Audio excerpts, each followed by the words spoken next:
अस्सलाम वालेकुम viewers, cricket की एक नई वीडियो के साथ आपको खुशामदीद कहते हैं। मैं हूं आपका होस्ट अहमद नजीब। आज हम बात करेंगे पाकिस्तान की जो हालिया वाइट बॉल सीरीज़ हुई है, ओडीआई और टी20 सीरीज़, और साथ में ये भी देखेंगे कि इस साल पाकिस्तान को कहां कहां पे और क्रिकेट खेलनी है, उस पर बात करेंगे। और बात करने के लिए आज स्टूडियो में हमारे साथ मौजूद हैं हमारे cricket expert statistician Mazhar Arshad. अस्सलाम वालेकुम मज़हर, कैसे हैं आप? जी, मैं बिल्कुल ठीक हूँ अमर, वालेकुम सलाम। आप बताएं, आप कैसे हैं? जी मैं बिल्कुल ठीक। मज़हर, ओडीआई सीरीज़ भी ख़त्म हो गई, टी20 सीरीज़ भी ख़त्म हो गई, तो टेस्ट सीरीज़ के बाद कैसे देख रहे हैं इस वाइट बॉल सीरीज़ को? क्या पाकिस्तान ने पॉजिटिव्स और नेगेटिव्स हासिल किए? देखें, काफ़ी ज़्यादा पॉजिटिव्स थे। स्पेशली अगर हम वनडे क्रिकेट की बात करें तो जो लाहौर में जो सेकंड मैच था, जिसमें कि पाकिस्तान ने तकरीबन 350 रन का टारगेट चेज़ किया, जो कि पाकिस्तान की हिस्ट्री का सबसे हाईएस्ट चेज़ थी। और उसमें हमने देखा कि बाबर आजम ने एक बड़ी ज़बरदस्त इनिंग्स खेली, और फिर बाबर आजम की जो रैंकिंग्स हैं वो मज़ीद बेहतर हुई हैं। ऑलरेडी वो नंबर 1 थे, और अब हम देख रहे हैं कि पाकिस्तान का एक और बैट्समैन जो है वो टॉप 3 में आ गया, इमामुल हक की फॉर्म में। इमामुल हक की भी काफ़ी अच्छी परफॉर्मेंस थी, तो दोनों मैचेस में जो है उन्होंने सेंचुरीज की।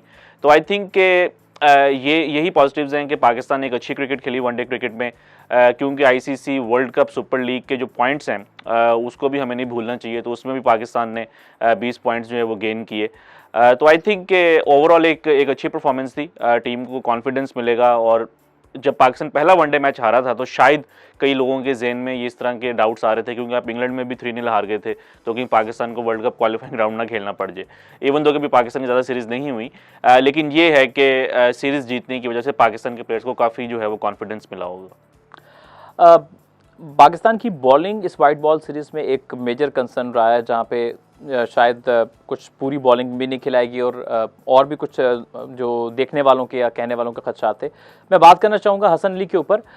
हसन अली के ऊपर थोड़ा सा ये है कि लोग बात कर रहे हैं, नुक्ता उठा रहे हैं कि overall since the T20 world cup उनकी इतनी अच्छी फॉर्म नहीं है।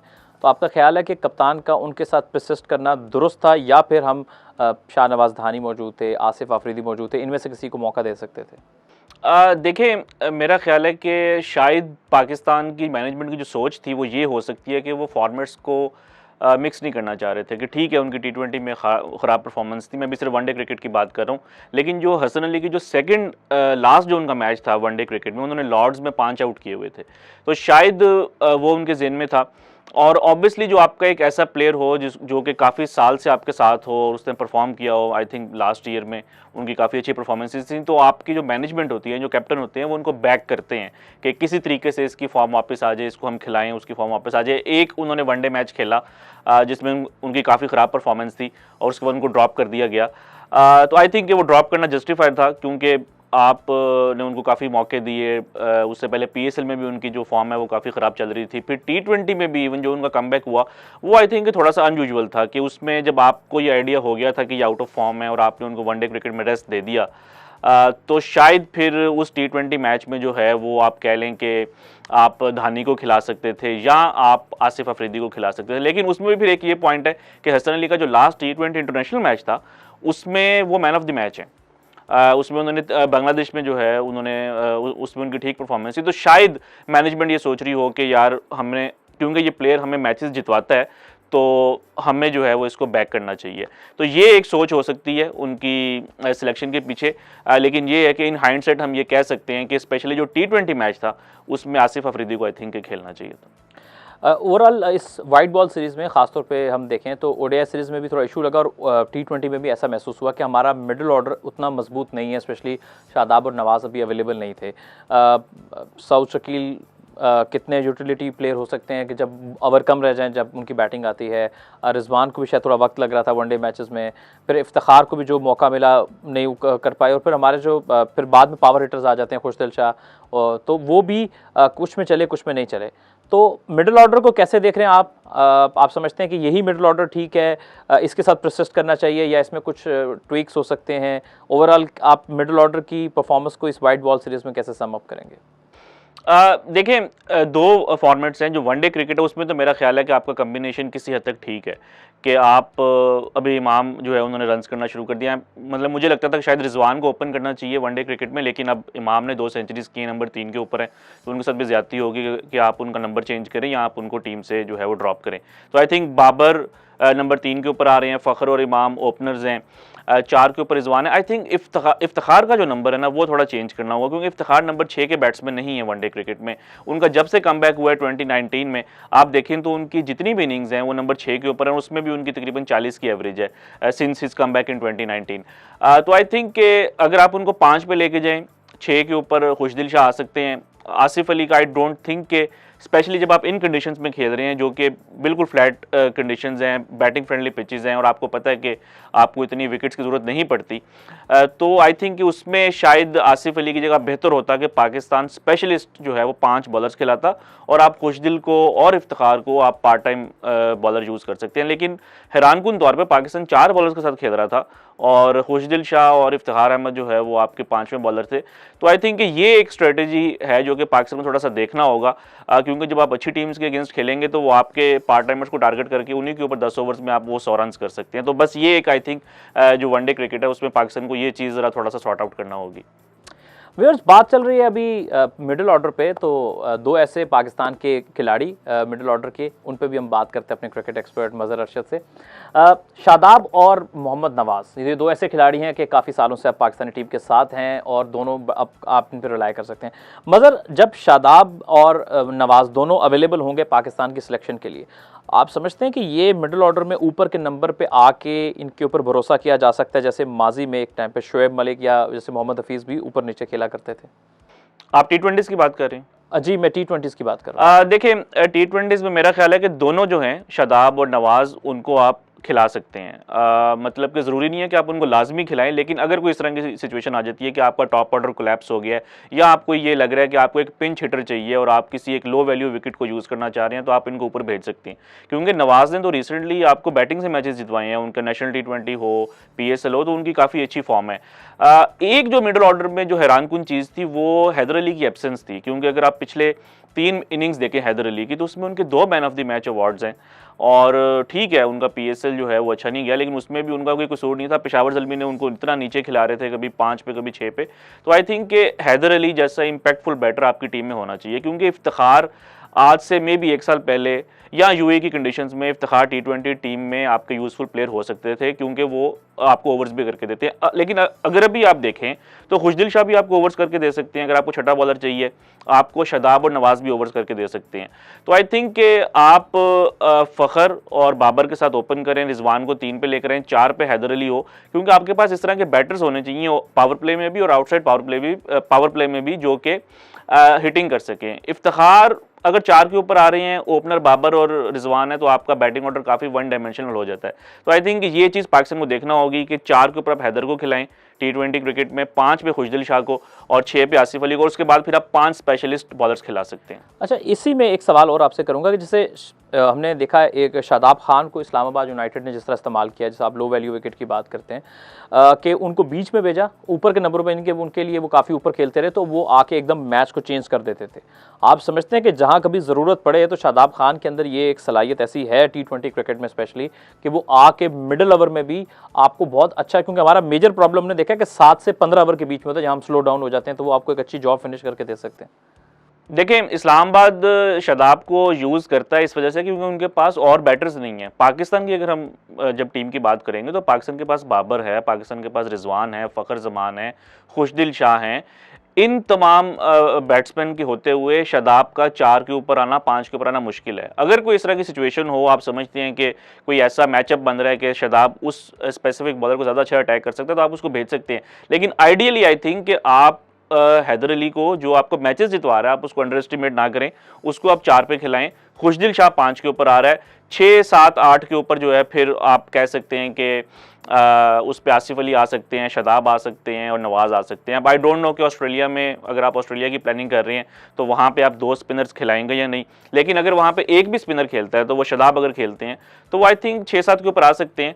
आप स्पेशली आपने ये देखना है कि आपका जो बॉलिंग कम्बिनेशन है वो पूरा हो, आपके 5 प्रॉपर बॉलर हो, और उसके बाद आप देखें कि अब आप लकी हैं कि खुशदिल शाह बॉलिंग कर रहे हैं, तो वो आपके छठे बॉलर भी हो सकते हैं। तो वो जो एक आप चीज़ें इफ्तिखार से एक्सपेक्ट कर रहे थे, तो वो आपको खुशदिल करके दे सकते हैं कि आपको वो 1-2 ओवर्स कर देंगे। लेकिन आई थिंक कि नो डाउट के शादाब और नवाज़ की बैटिंग फॉर्म बहुत अच्छी है और आपको जितवा सकते हैं, लेकिन फिर भी आई थिंक कि हैदर अली और खुशदिल शाह जो हैं वो बेहतर ऑप्शन है पाकिस्तान के मिडिल ऑर्डर के लिए। अब बात करेंगे कि आजकल क्रिकेट में बात की जाती है कि लेग स्पिनर का रोल बहुत इंपॉर्टेंट होता है, चाहे वो कोई भी फॉर्मेट हो। पाकिस्तान के पास एक अच्छी हेडिक भी है कि अभी जाहिद को भी मौका मिला, हमने देखा वनडे सीरीज़ में, फिर उस्मान कादिर को T20 में मौका मिला, वहाँ उन्होंने अच्छी बॉलिंग कर ली।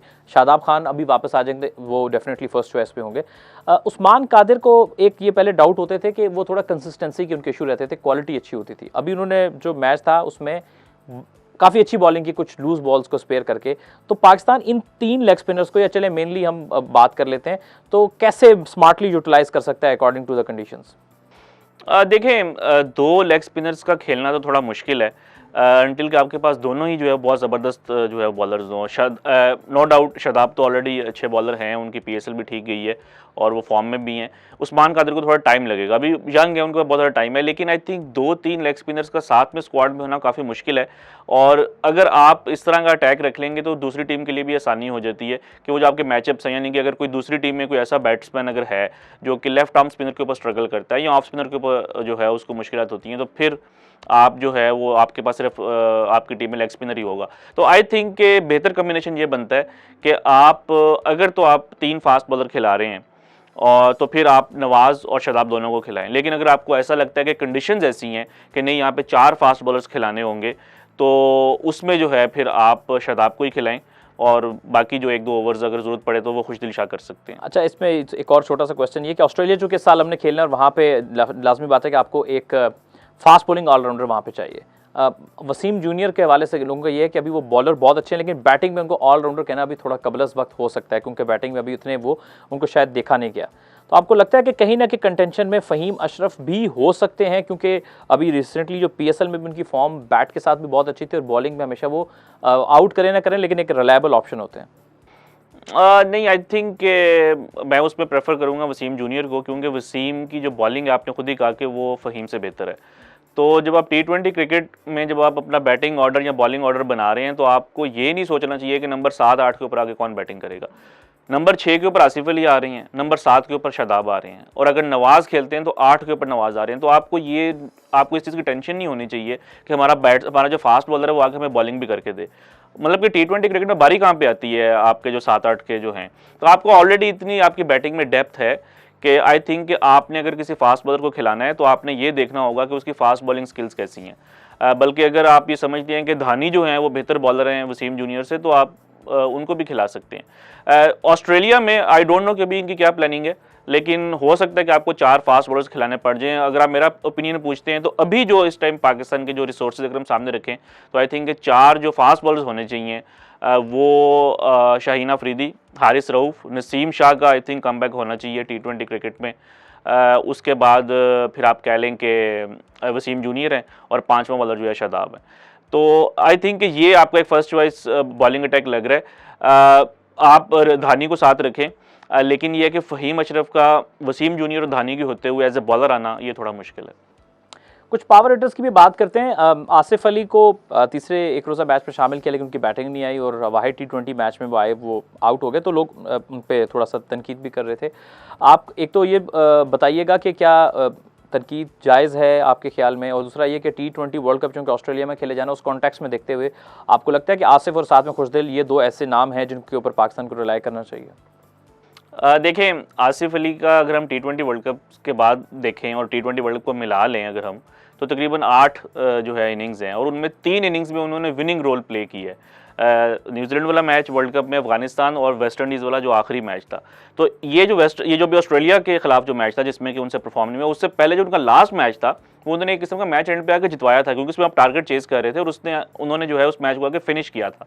तो आई थिंक एक ऐसा प्लेयर जो कि आपको 8 मैचेस में से 3 में विनिंग रोल प्ले करके दे रहा है, तो उसके बाद भी अगर क्रिटिसिज्म हो तो वो थोड़ा सा मेरी तो समझ से बाहर है। मैं आज बल्कि डेविड वीज़ा का एक इंटरव्यू देख रहा था ESPN क्रिकइंफो के ऊपर, तो उस पर उन्होंने अपने कोच का जिक्र किया कि उनके कोच ने उनको कहा था कि जो दुनिया के जो सक्सेसफुल बैटर्स होते हैं, जो दुनिया के जो सक्सेसफुल यानी कि बैट्समैन हैं, जो आपके जो बेस्ट बैट्समैन हैं, उनकी भी जो सक्सेस परसेंटेज होती है वो 30% होती है। यानी कि हर मैच में कोई भी बैट्समैन आपको मैच नहीं या विनिंग रोल नहीं प्ले करता।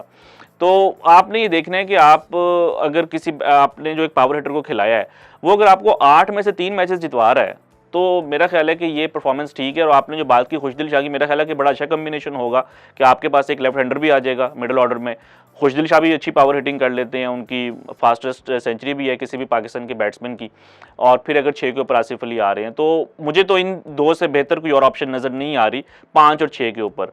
4 के ऊपर हैदर अली को आई थिंक आना चाहिए। तो आप देखेंगे हैदर अली एक ऐसे बैट्समैन है जो कि थोड़ा सा इनिंग्स को बिल्ड भी कर सकते हैं, पावर हिटिंग भी कर सकते हैं। खुशदिल शाह का भी वनडे का एक्सपीरियंस है तो वो भी थोड़ा इनिंग्स को बिल्ड कर सकते हैं। इसमें सिर्फ आसिफ अली एक ऐसे बैटर हैं जो कि इनिंग्स को बिल्ड नहीं कर सकते लेकिन एज ए फिनिशर जो है वो खेल सकते हैं। तो आई थिंक कि अभी तक जो है अगर आप पाकिस्तान के जो रिसोर्सेज देखें तो यही लग रहा है कि फ्यूचर में पाकिस्तान को जो हम एटलीस्ट जो आपकी जो कमिंग सीरीज़ हैं आपको इसी कम्बिनेशन के साथ जो है वो जाना होगा। दोस्तों बात हो रही है यहाँ पे कुछ पाकिस्तान के अभी पोटेंशियल प्लेयर्स की डिफरेंट स्लॉट्स के ऊपर। पाकिस्तान की अभी जो वाइट बॉल सीरीज़ पे हमने बात की है, कुछ जिक्र करते हैं हम इस वक्त कि आने वाले दिनों में पाकिस्तान ने कौन सी क्रिकेट खेलनी है, कौन कौन सी सीरीज़ खेलनी है और किस किस के खिलाफ खेलनी है। सो मज़र ये बताइएगा कि पाकिस्तान की अब आने वाले जो दिनों में क्या क्या किस किस मुल्क के खिलाफ सीरीज़ है और हमने कहाँ खेलना है, किसके खिलाफ खेलना है। देखें, पहले तो पाकिस्तान के जो फैंस हैं वो बहुत परेशान हैं कि आजकल कोई क्रिकेट नहीं हो रही।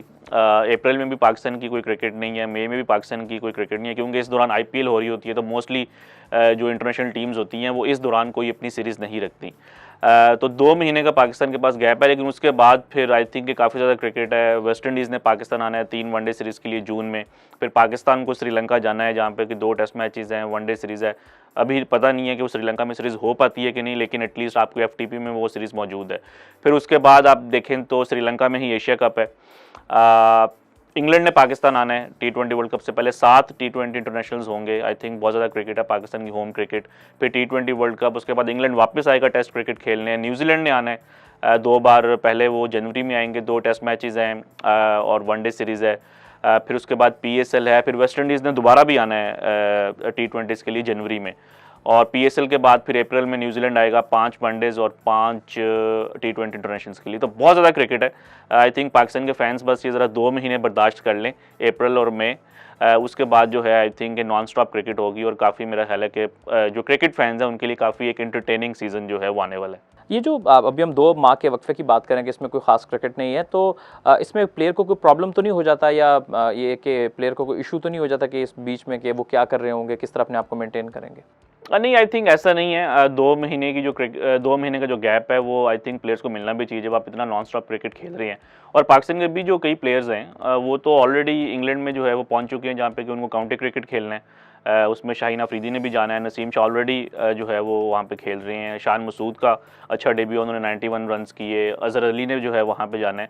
तो तकरीबन पाकिस्तान के 8-10 प्लेयर्स हैं जो कि इंग्लैंड में जो है होंगे। फिर आई थिंक यहाँ पे भी जो प्लेयर्स हैं वो ऑफ डेज में क्लब क्रिकेट वगैरह जो है वो खेलते रहते हैं। तो ये है कि बल्कि अच्छी बात है कि क्योंकि आप इतनी आगे आपने इतनी लंबी क्रिकेट खेलनी है तो आपके जो सीनियर प्लेयर्स हैं उनको 1-2 महीने का जो है थोड़ा सा रेस्ट भी मिल जाएगा। राइट दोस्तों, मज़र हमारे साथ मौजूद रहे। आपने इनके एनालिसिस, डिफरेंट क्वेश्चन हमने किए, उनको आपने सुने और आई होप आपने इनको एंजॉय किया होगा। वक्त हुआ चाहता है जी कि आज की इस वीडियो से आपसे ली जाए इजाज़त। हमने Pakistan versus Australia white ball series पर नज़र डाली और आने वाले दिनों में पाकिस्तान ने कौन सी क्रिकेट खेलनी है, किस मुल्क के खिलाफ खेलनी है, उस पर भी हमने बात की। आई होप आपको आज की हमारी ये वीडियो अच्छी लगी होगी। अगली वीडियो में कुछ नई न्यूज़, कुछ नई बातों के साथ फिर से हाजिर होंगे। तब तक के लिए हमें दीजिए इजाज़त। अल्लाह हाफिज़।